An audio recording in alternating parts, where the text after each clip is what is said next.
Hello बच्चों, आइए हम प्रश्न देखते हैं। प्रश्न है हमारा, जीवाणु भोजी द्वारा उत्पन्न एंजाइम जो जीवाणु कोशिका भित्ति को तोड़ता है कहलाता है। इसके लिए हमें 4 विकल्प दिए गए हैं। पहला है प्रोएंजाइम, दूसरा है फेज लाइसोजाइम, तीसरा है एंडोलाइसिन और चौथा है फेगोप्रोटीन। सबसे पहले हम देखते हैं हमारी मुख्य अवधारणा।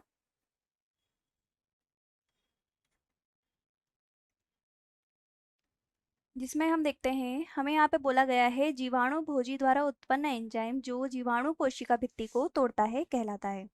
इसके लिए सबसे पहले हम देखते हैं कि जो जीवाणु भोजी है वो क्या करते हैं। वह किसी कोशिका, जैसे कि हम लेते हैं यहाँ जीवाणु, क्योंकि जीवाणु भोजी है तो वो जीवाणु पर आक्रमण करते हैं। तो ये क्या करते हैं, जीवाणु पर आक्रमण करते हैं और उसके बाद जीवाणु में अपना आनुवंशिक पदार्थ या जीनोम जो होता है इनका, उसको ये एक स्थानांतरण कर देते हैं।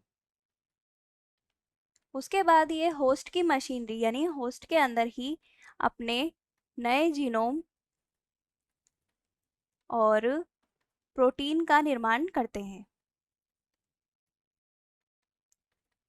उसके पश्चात यह क्या करते हैं, ये जो कोशिका थी या जीवाणु जो था उसकी कोशिका भित्ति का विघटन करते हैं और फिर वहां से बाहर निकलते हैं। और जो नए विषाणु जो है, यानी जीवाणु भोजी का जो नया विषाणु बना है, वह किसी नए जीव पर या नए जीवाणु पर आक्रमण करता है।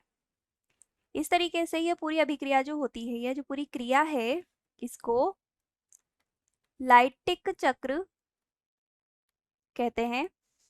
इस चक्र के अंदर जिस एंजाइम द्वारा कोशिका भित्ति का अपघटन किया जाता है या विघटन किया जाता है, वह एंजाइम होता है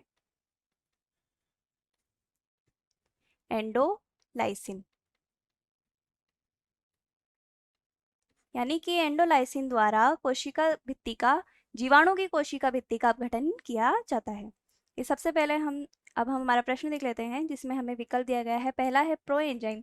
तो प्रो एंजाइम जो है वो एक प्रकार का निष्क्रिय एंजाइम है, इसलिए यह उपयोग में नहीं लिया जाता है, इसका उपयोग नहीं होता है, इसलिए विकल्प गलत है। फेज लाइसोजाइम जो कि कोशिका भित्ति के अपघटन के लिए उपयोग किया जाता है, किंतु यह प्रयोगशाला में उपयोग किया जाता है, इसलिए यह विकल्प भी गलत है। तीसरा है एंडोलाइसिन जो कि सही है, और फेगोप्रोटीन भी उपयोग में नहीं लिया जाता है। हमारा जो उत्तर होगा वो होगा विकल्प सी, यानी एंडोलाइसिन। आशा है आप उत्तर समझ गए होंगे। धन्यवाद।